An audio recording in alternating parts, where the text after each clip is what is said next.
하나님은 겸손히 말씀에 순종하는 사람들을 통해서 큰 역사를 이루어 가십니다. 믿으십니까? 어쩌면 이 순종이라는 주제가 우리에게 일평생에 있어서 가장 어려운 주제인 것 같기도 합니다. 말씀도 많이 들었고 모르고 있는 것도 아닌데 순종하는 사람을 통해서 하나님께서 일하신다는 것을 우리가 알고 있지만 순종은 참 어려운 주제인 것은 분명합니다. 미국의 정치가이자 웅변가였던 윌리엄 제닝스 브라이언이라는 사람이 이런 글을 남긴 것을 보았습니다. 나는 수박 씨의 힘을 관찰해 본 적이 있다. 우리가 먹는 수박을 말하는 거예요. 수박 씨의 힘을 관찰해 본 적이 있다. 수박 씨에는 흙을 밀어젖히고 나오는 힘이 있다. 그것은 자기보다 20만 배나 더 무거운 것을 뚫고 나온다. 수박 씨가 어떻게 이런 힘을 내는지 알 수 없다. 도저히 모방할 수 없는 색을 껍질 바깥으로 우러나오게 하고 그 안쪽에 하얀 껍질, 그 안쪽에 다시 검은 씨가 촘촘히 박힌 붉은 속을 어떻게 만들어낼 수 있는지 나는 알 수 없다. 그 하나하나의 씨는 또다시 차례차례 자기 무게의 20만 배를 뚫고 나올 것이다. 이 수박 씨의 신비를 설명할 수 있다면 나도 신의 신비를 설명해 주겠다. 그래서 하나님에 대해서 변증하고 있는 말입니다. 이 씨앗의 신비가 창조주 하나님의 솜씨임을 고백하는 글이죠. 저와 여러분은 이미 이런 신비를 삶의 모든 순간 속에서 경험을 하고 있습니다.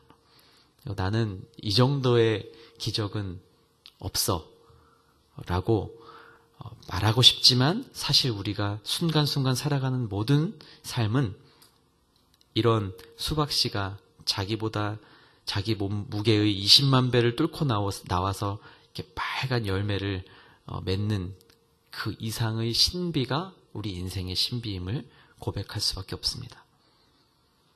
우리 삶에 비추어 보면 이 생명의 씨앗이 곧 말씀이라고 생각합니다.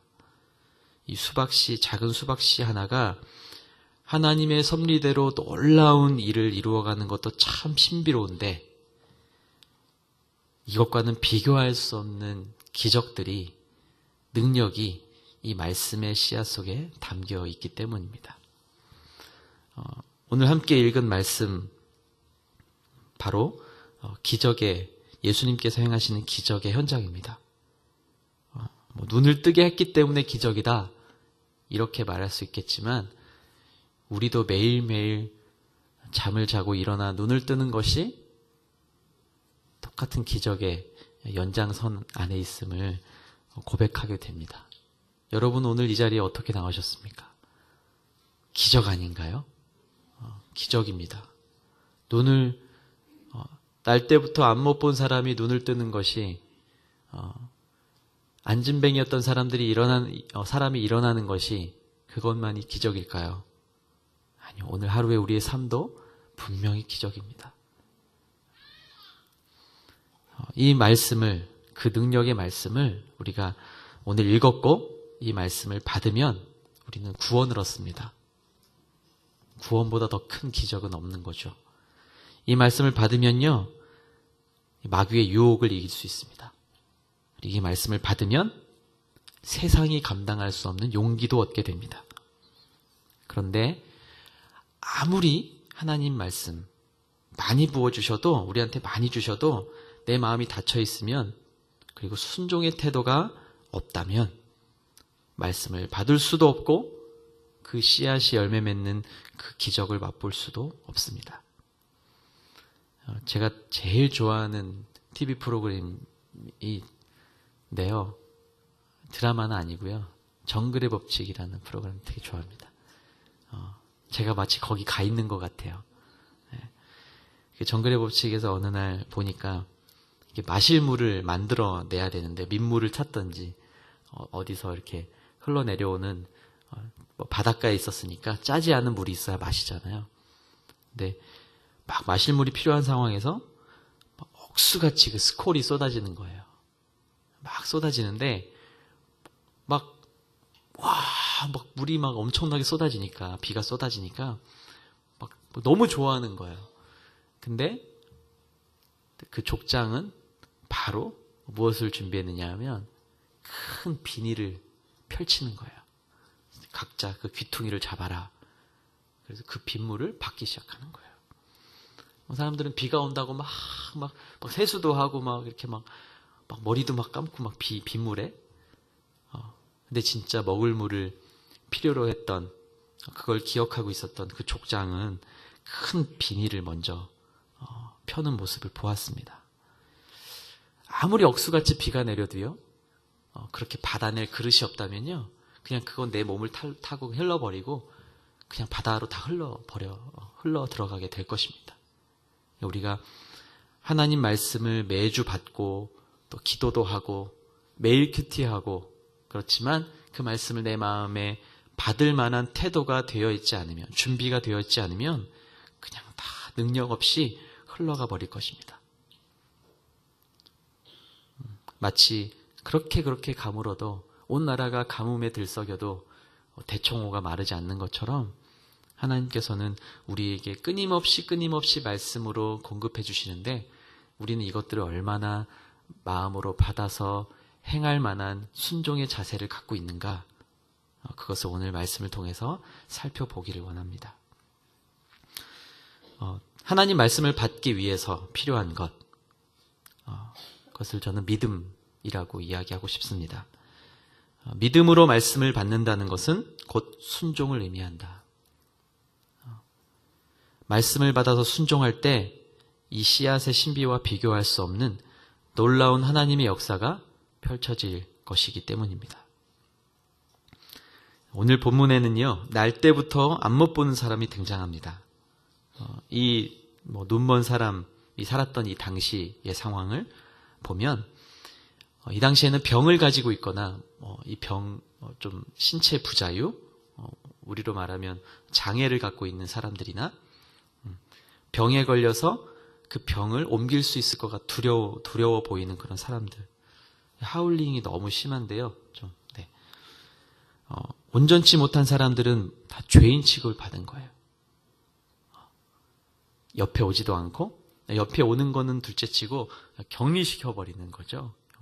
물론 지금도 이게 법정 전염병이 발생되면 마치 격리시키는 것처럼 이거는 심각한 사회 문제가 전염병이기 때문에 우리가 안전을 위해서 격리하는 것이지, 그 사람 자체를 병자나 죄인 취급하지는 않잖아요.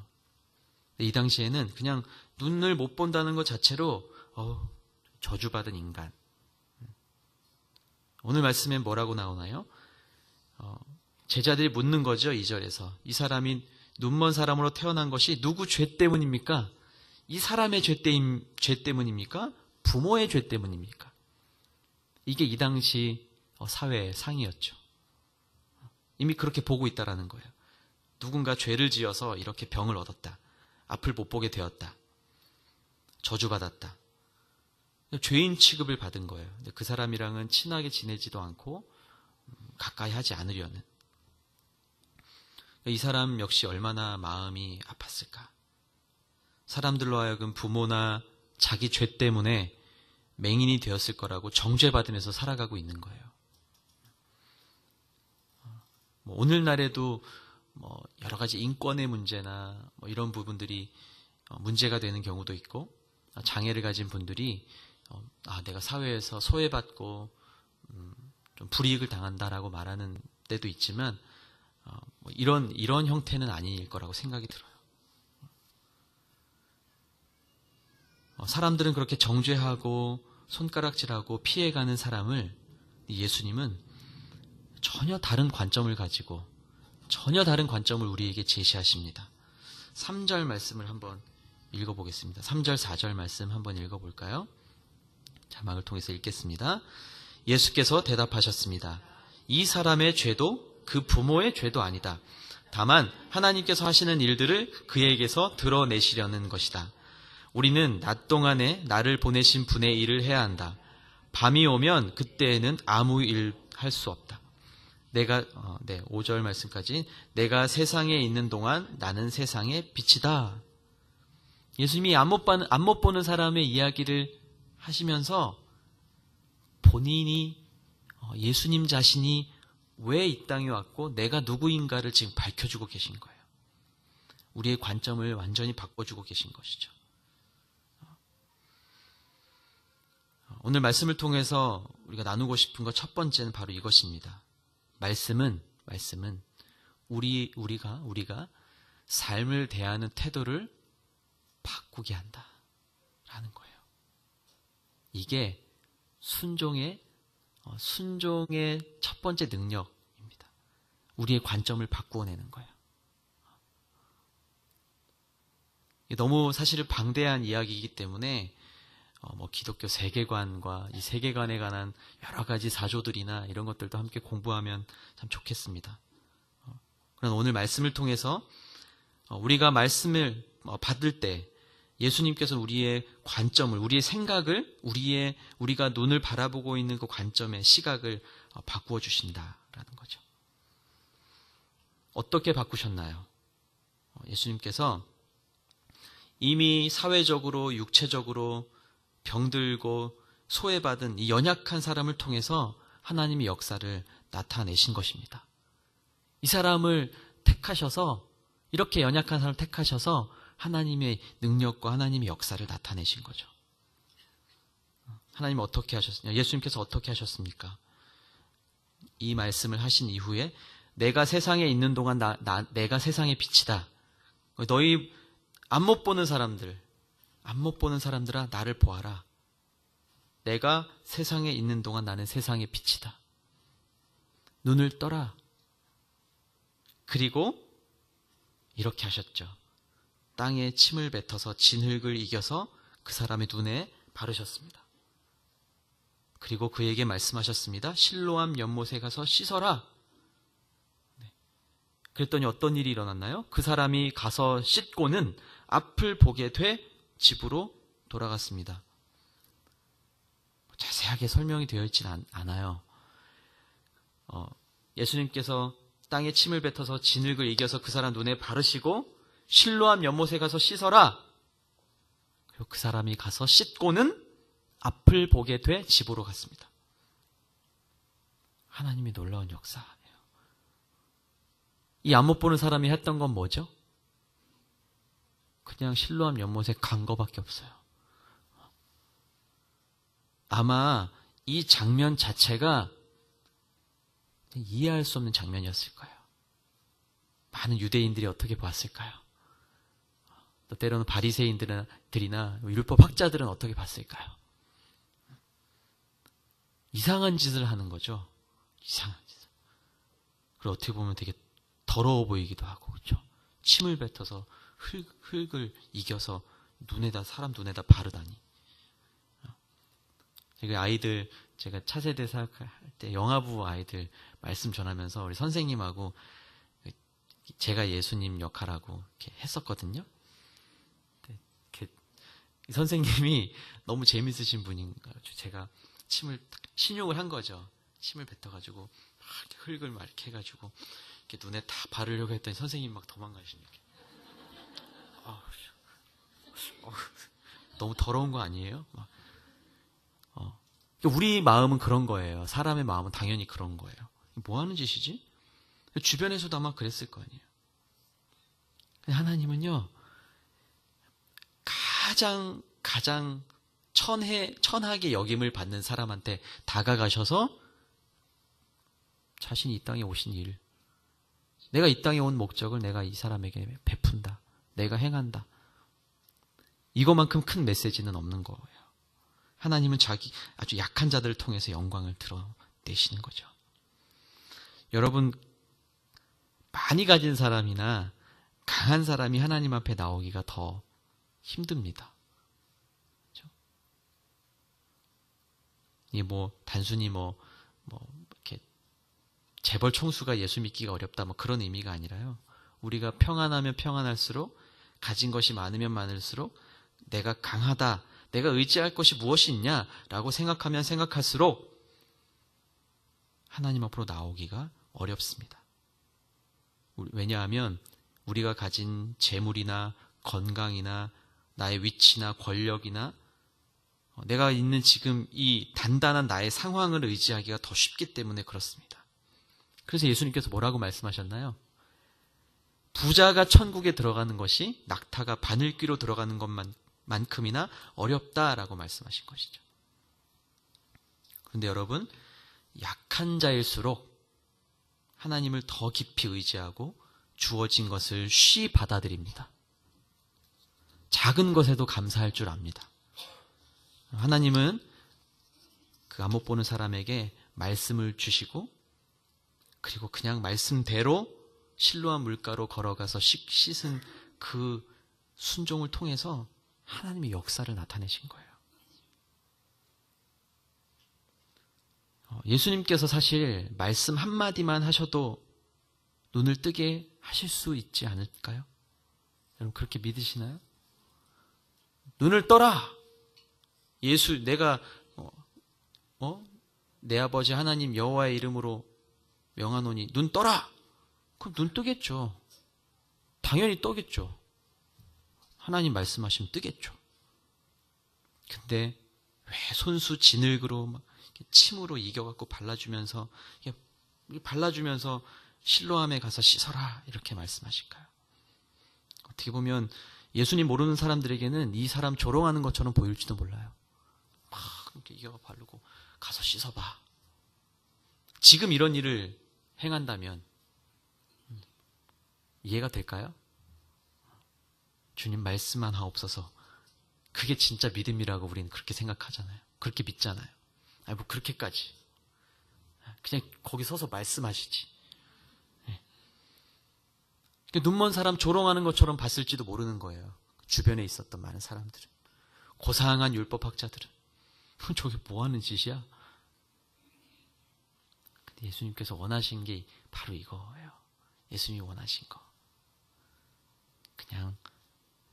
그냥 그대로 예수님 하시는 일을 그대로 명하시는 대로 그대로 가고자 하는 그 맹인의 안 못 보는 사람의 그 마음, 그 태도, 그것을 하나님께서 예수님께서 원하셨던 거죠.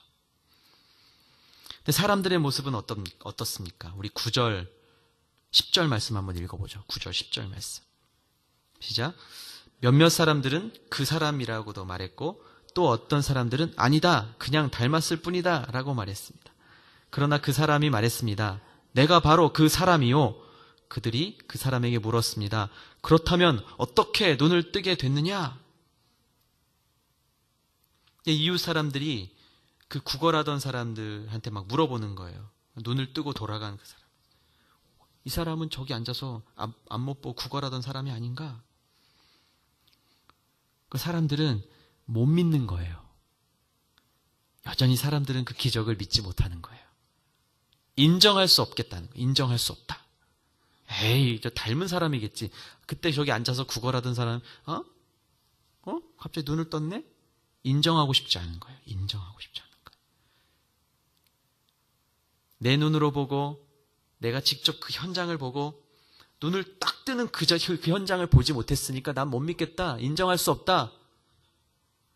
우리의 모습을 보여주고 있는 거예요. 뭐 그런 일이 있었어요? 와, 감사하네요. 하나님 응답하셨네요. 근데 돌아서면 진짜 하나님이 저렇게 하신 건가? 그런 의심이 우리 안에서 일어나는 거예요. 여러분 그 멕시코에 사는 한 인종, 홍인종들이요. 쓰는 단어 중에 이 믿다라는 단어가요. 순종이라는 단어와 중의적인 의미를 갖고 있대요. 믿는다라는 단어의 뜻이요. 순종한다라는 말의 의미랑 똑같아요.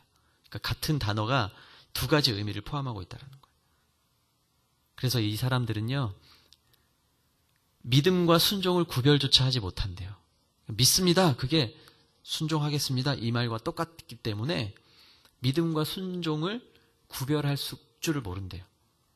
내가 당신을 믿습니다. 그러면 그냥 그 사람을 내가 그냥 따라가겠다라는 그 의지가 다 포함되어 있는 단어인 거예요. 믿는다는 게 순종하는 건 아닙니까? 이렇게 물어본다는 거예요. 물어보면 믿음이 무엇입니까? 믿음은 순종이고, 순종은 무엇입니까? 순종은 믿음이고. 그 단어밖에 없는 거예요.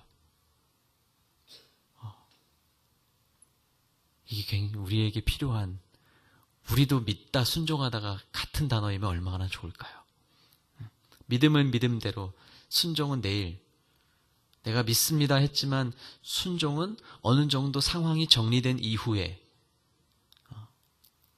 다음 이제 곧 수능을 보죠. 고3이라고 예배도 안 드리고 막 학원 다니고 괜찮아.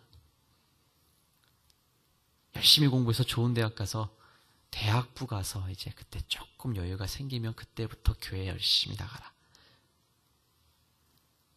이것과 다를 바가 없는 거예요. 주님 믿습니다. 근데 제가 좀 거기 순종하는 거는 내년 1월 정도부터 이렇게 말하는 거랑 똑같은 거예요. 아니, 제 비유가 너무 과한가요? 아니, 저는 그렇게 생각하지 않아요. 잘 들여다보시면 돼요. 잘 들여다보세요. 저도 중요한 결정을 할 때를 되짚어 보면 이랬던 것 같아요. 분명히 나에게 메시지가 있고 주님께서 말씀하시는데 지금 상황을 계산을 해보면 지금은 아닌데, 지금은 아니고 일단 우리 올해 내가 결혼을 하고 이렇게 계산을 막 해봐요. 하나님 선교 나가라. 하나님께서 막 부르셨어. 가슴은 뜨거워져. 근데 상황을 보니까 아직 좀 정리해야 될 게 많네. 그렇게 말하고 있을 때가 참 많았다라는 거예요. 저 역시도 참 많았다. 여러분, 노아를 보십시오. 노아가 하나님의 명령을 받아서 하나님의 그 심판 명령 때문에 그 홍수가 있을 거다 그랬는데 홍수가 뭔지도 몰랐죠. 노아가 홍수를 봤습니까? 잘 생각해 보십시오. 노아가 홍수로 진멸되는 걸 봤나요? 못 봤어요. 홍수를 못 봤는데 그게 뭔지도 모르는데 방주를 만들어라는 하나님의 명령을 받은 거예요. 본 적도 없고 경험해 본 적도 없는데 너무 살기 좋은 곳인데 지어라. 그것도 산 꼭대기에다 지어라. 우리가 말씀을 통해서 노아 할아버지 얘기를 많이 들었지만 이 이야기가 내 얘기가 된다라면 여러분 똑같이 여러분도 믿음으로 받아서 순종할 수 있겠습니까? 이 얘기는 또 따로 오늘 목사님이 노아 얘기하셨지? 그 노아는 노아니까 우리는 그렇게 해버릴 때가 참 많다라는 거예요. 아멘. 말씀 너무 근데 순종은 어려운 거예요. 저 역시도 마찬가지. 하나님이 분명히 기도하는데 나에게 그래, 네가 나에게 그렇게 기도했으면 그렇게 가서 행해 라고 말씀하심에도 불구하고 여전히 나의 상황으로 나를 묻고 제한할 때가 참 많다라는 거죠. 노아가 어떻게 했습니까? 두 말 없이 순종했습니다. 두 말 없이. 왜요? 그 하나님을 믿었기 때문에. 홍수를 눈으로 본 적도 없는데 하나님 그 말씀을 그대로 믿었기 때문에, 그냥 마음에 심어버렸기 때문에 그냥 누가 미친 사람이라 그래도 방주를 만드는 거예요. 여러분은 어떠신가요? 하나님께서 때로는 전혀 전망도 보이지 않는 일을 여러분께 하라고 명령하시진 않나요? 도저히 내 의지가 발동될 수 없는 상황인데 그 의지를 나에게 보여줘 라고 하나님 말씀하실 때가 있지 않나요? 큐티하고 묵상하고 오늘의 기도 제목을 적을 때 그냥 멋있게 적는 걸로 끝나는 게 아니라 그걸 쓰면서 그래, 오늘 집에 가서 직장에 가서 이대로 행하기를 원합니다 라고 쓰는 그 일을 오늘 가서 하라고 하나님께서 말씀하고 계시진 않습니까? 다른 건 다 해도 제가 그건 도저히 못하겠습니다. 다른 건 다 이해해도 그건 도저히 이해가 안 갑니다.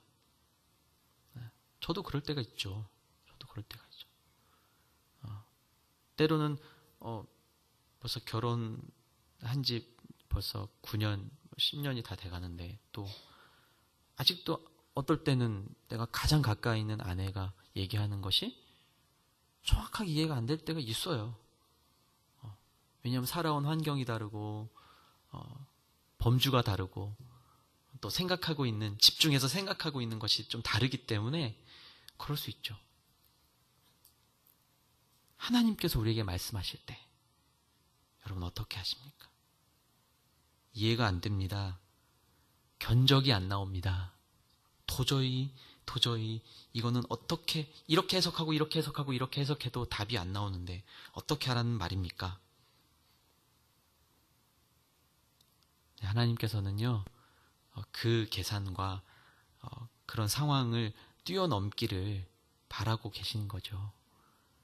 내가 너에게 지금 당장 그거 보여줄 수 없어서 너한테 지금 이렇게 말하는 거야. 내가 지금 너에게 그렇게 하면 얼마나 좋겠니? 내가 그렇게 하면 너가 지금 더 힘들고 더 다칠지도 몰라. 내 마음을 이해해 줄래? 내가 왜 너에게 이런 시간을 주는지 좀 이해해 줘. 하나님의 마음은 이런 마음인 거예요. 나한테 왜 그거 달라고 그거 달라고 그거 달라고. 아니야, 내가 원하는 건 그게 아닌데. 왜 그거 안 해주냐고 나한테 뗐으니. 그거 아니야. 그거 아니야. 너 조금 힘들지. 힘들어도 조금만 기다리는 거야. 기다려. 내가 더 가장 선한 것으로 지금 준비하고 있는데 그냥 내 말씀을 그대로 받아서 내 이야기에 그냥 따라와 줄래? 말씀하시는 거예요. 그것이 진짜 순종이죠. 순종은 축복의 길입니다. 순종할 때 하나님의 역사가 나타나는 거예요. 제가 여러 번 전에도 말씀드렸죠. 제 부모님 이야기. 또 제가 제 자녀를 키우면서 왜 마음에 부침이 없겠어요. 왜 이런 모습일까? 왜 이렇게 할까? 왜 엄마 말을 이렇게 안 들을까? 그러나 진짜 부모의 마음은요, 정말 말 안 듣는 자녀를 다리를 분지러뜨리는 게 목적이 아니거든요. 이놈 자식 다리 몽둥이를 다리를 분지르고 체벌하는 것이 목적이 아니기 때문에 그것이 자녀에게도 사실 상처가 안 되는 거죠. 때로는 부모의 부족한 모습도 보여주지만 그것이 자녀가 사랑의 마음으로 받기 때문에 상처가 안 되는 거예요. 상처가 되는 건 사랑의 마음을 전혀 못 느끼기 때문에 그때부터 상처가 되어 쌓여가는 거거든요. 좀 부모가 때로는 미안하다고 말할 줄도 알아야 되고, 자녀의 마음을 노하게 했다면 아빠가 화내서 미안하다, 놀랐지? 라고 말할 수도 있어야 되는 거고. 그런데 우리 하나님은 그런 사람의 육신의 부모의 마음과도 비교할 수도 없는 사랑으로 우리를 이미 보고 계시기 때문에 우리 얼마나 행복하고 기쁜가요? 그런 거 걱정할 필요도 없잖아요. 내가 상처받았나? 우리 아버지는 좀 이해가 안 가. 그런 육신의 부모와 자녀의 관계, 이런 걱정, 이런 염려조차도 할 필요도 없는, 자기 목숨 내어주시는 그 사랑으로 우리를 사랑하시는데 우리가 그 말씀에 순종하지 못하겠다라고 한다는 것은 하나님이 정말 눈물을 흘릴 만한 일이 아닐까 생각을 합니다. 히브리서 11장 7절에 이렇게 기록이 되어 있어요. 제가 읽겠습니다. 믿음으로 노아는 아직 보지 못하는 일에 경고하심을 받아 경외함으로 방주를 예비하여 그 집을 구원하였으니 이로 말미암아 세상을 정죄하고 믿음을 좇는 의의 후사가 되었느니라. 아멘. 하나님을 경외했다. 아직 보지 못한 일에 대해서 경고하심을 받아서 홍수에 대한 그 심판의 메시지를 받아서 두렵고 떨리는 마음으로 방주를 지었다. 믿음으로 그것을 지었다. 그리고 그 믿음 때문에 그 집을 구원하였다. 세상은 이로 말미암아 세상을 정죄하고 믿음을 좇는 의의 후사가 되었느니라. 이 노아의 그 모습이 세상에서는 정말 손가락질 받고 이상하게 여겨지고 미쳤다고 얘기도 듣고, 그런데 의의 후사가 되었다. 많은 사람들이 이 모습을 보고 믿음, 하나님의 의를 바라볼 수 있게 되었다라고 히브리서의 기자가 고백하고 있는 거죠. 기록하고 있는 것이죠. 또한 사도 바울이 이렇게 이야기합니다. 빌립보서 4장 9절에 너희는 내게 배우고 받고 듣고 본 바를 행하라. 그리하면 평강의 하나님이 너희와 함께 계시리라. 아멘. 우리가 날마다 예배 가운데 나와서 배우고 받고 듣고 본 것을 행하십시오. 그리하면 평강의 하나님이 우리와 함께 하시겠다라고 약속해 주십니다. 여러분, 어렵고 이해가 되지 않고 고통스러운 그런 상황 가운데 계십니까? 우리가 듣고, 오늘 듣고, 또 여러분 여러 가지 신앙의 여정 속에서 배우고 듣고 은혜 받은 그 말씀 가지고 그냥 그대로 행하십시오. 그러면 평강의 하나님이 우리와 함께 계시겠다라고 약속하십니다.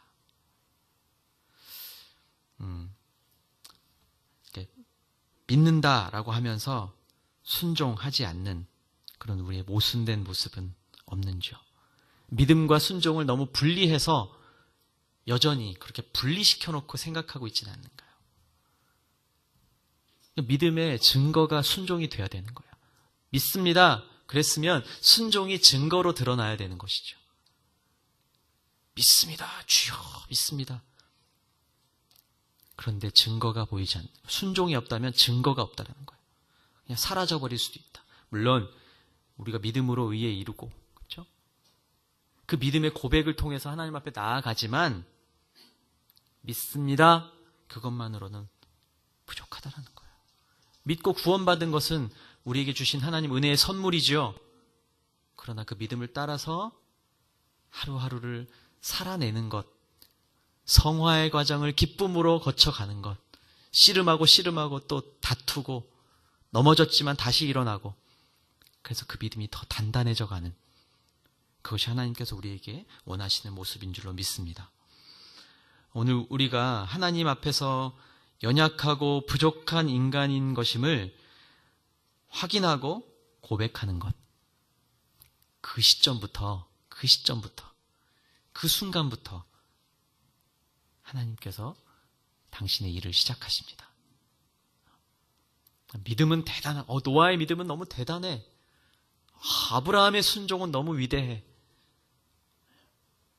그거 이렇게 부러워하라고 하나님께서 말씀을 기록해 주신 게 아니라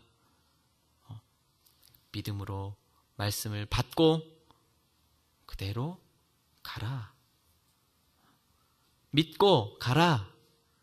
하나님께서 우리에게 말씀하십니다. 여러분, 혹시 예수님께서 진흙으로 이겨, 침으로 흙을 이겨서 바르시면서 우리에게 다가오셔서 실로암에 가서 씻어라 말씀하시는 그 예수님을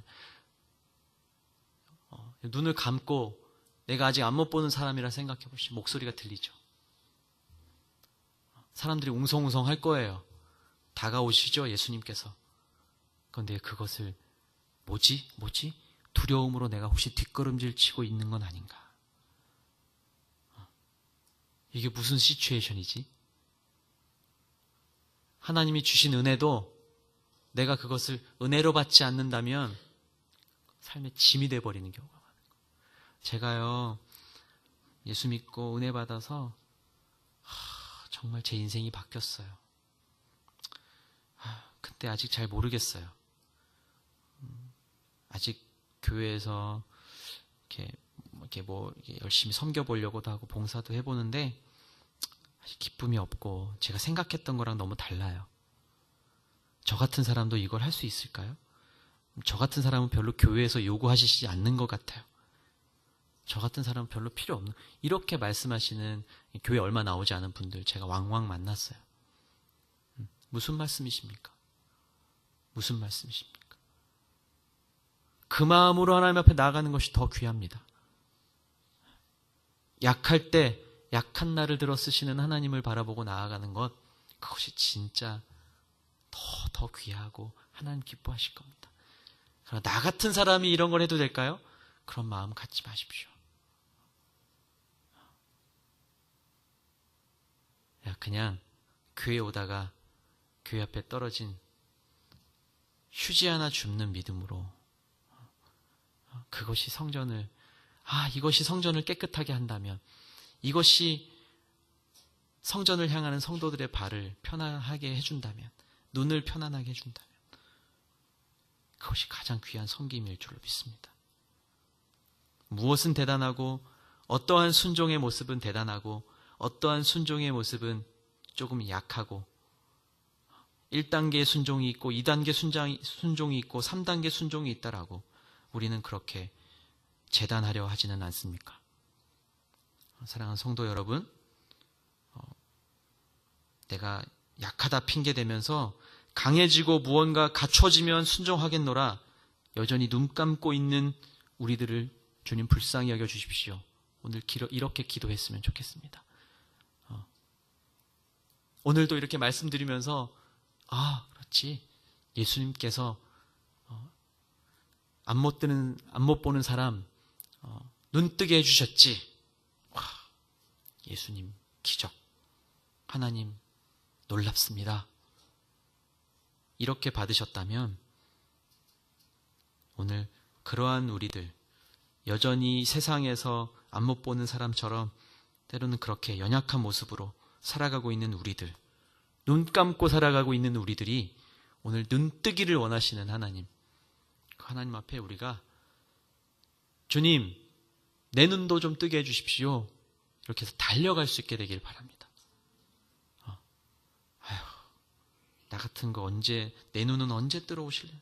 번호표 뽑고 기다리세요. 하나님 그런 하나님 아니시죠? 하나님 그런 하나님 아니십니다. 순종은 그냥 내가 아무것도 할 수 없을 때 그냥 눈 감고 나를 좀, 내 눈도 좀 뜨게 해주십시오 라고 그 음성을 따라서 예수님, 저기 예수님 오신 것 같은데 글로 나의 모든 초점을 맞춰서 가는 것, 그것이 진짜 순종입니다. 여러분, 대단한 거 꿈꾸지 않기를 바랍니다. 대단한 거 꿈꾸지 마십시오. 누가 예수 믿는 것 때문에 날 힘들게 하면, 교회를 욕하면 그냥 잠잠히 그 영혼을 위해서 기도하십시오. 그게 순종이고 그게 말씀대로 살아가는 인생일 줄 믿습니다. 제가 어제 태어나서 처음으로 내시경이라는 걸 해봤어요. 나라에서 하라고 이제 무슨 생애가 전환된대요. 이제 생애 전환기 이상 이제 다 오잖아요. 의료보험 공단에서 이렇게 와가지고 제 생애가 전환됐대요. 왜 전환을 시키시는 건지 나라에서 40살이 넘었다고 전환됐대요. 그래서 가서 처음으로 내시경이라는 걸 하는데 수면으로 하시겠어요? 일반으로 하시겠어요? 뭔지도 잘 모르겠고 수면은 마취제 이렇게 약 먹고 하는 거잖아요. 그래서 그 돈도 더 내야 되더라고요. 또 돈을 더 부담을 해야 되더라고요. 그래서 그것도 그렇게까지 해야 될까? 나는 건강한데 그래서 그냥 일반으로 했어요.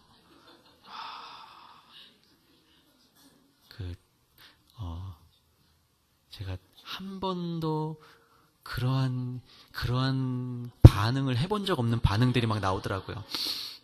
사운드도 굉장히 특별한 사운드가 막 나오고, 짧은 시간이었지만, 막, 침은 질질 흐르고, 내가 막 괴롭긴 한데, 이거 얼마나 추할까? 속으로, 얼마나 추할까? 그 여자 의사 선생님이셨어요, 또. 끝나고 나서, 그러니까 코로 숨 쉬세요, 입으로 내쉬세요. 그대로 따라 할 수밖에 없잖아요. 어떻게 할 수도 없고, 움직이지도 못하고.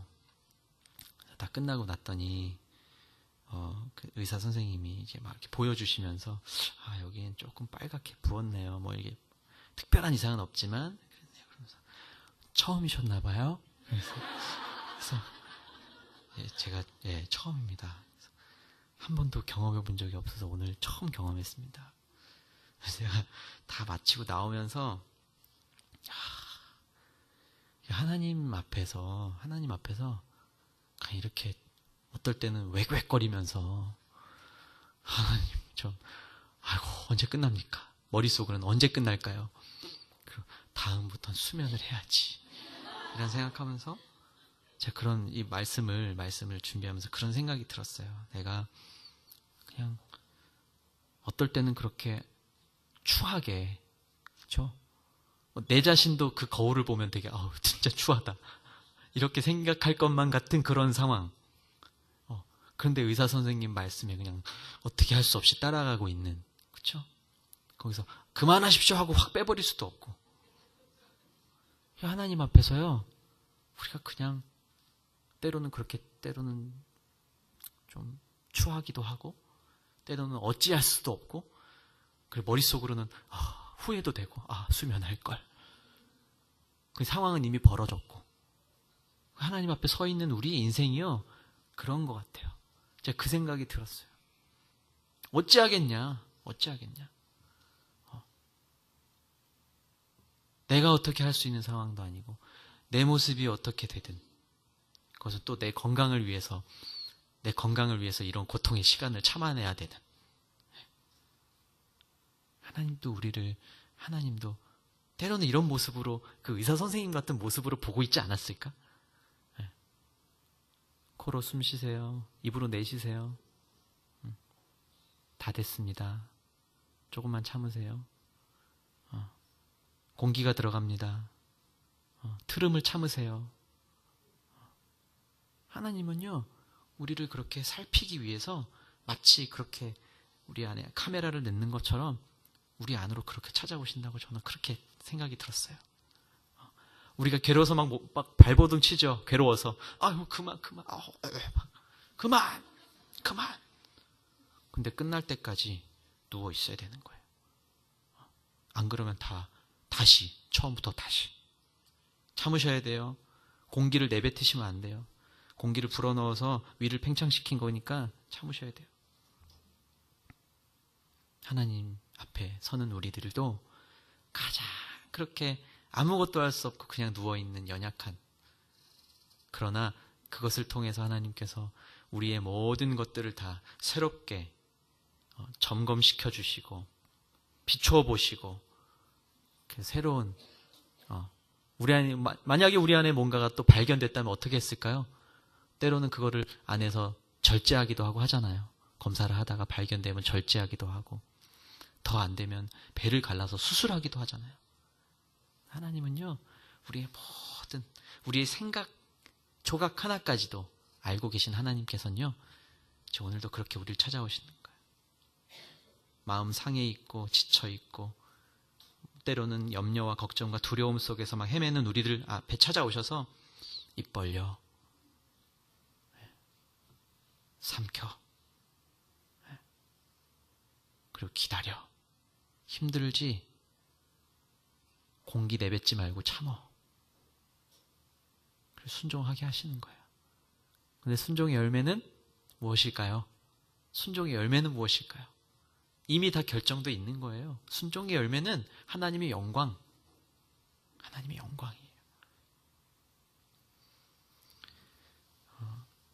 순종이 제사보다 낫다라고 말씀하신 하나님께 우리가 사는 날 동안 그 주님 뜻에 순종하면서 나아갈 수 있게 되기를 주님으로 축복합니다. 오늘 제가 큰 거 얘기하지 않았어요. 그냥 하루하루 내게 주어진 삶, 거기서 윗집에서 쿵쾅거려서 올라갔는데 아나무인격으로 우리는 안 뛰었는데요. 왜 자꾸 그러시는 거예요? 그렇게 공격해오는 혹시나 이웃이 있더라도 말씀에 순종하는 사람은 그 자리부터 순종하는 거예요. 그 자리부터. 내가 이 사람을 사랑해야지 그거 말고 그냥 내가 눈을 한번 감고 주님 얼굴 한번 보는 것, 그것이 순종이고 그럴 때 하나님의 역사가 나타날 줄로 믿습니다. 함께 말씀 의지해서 기도했으면 좋겠습니다.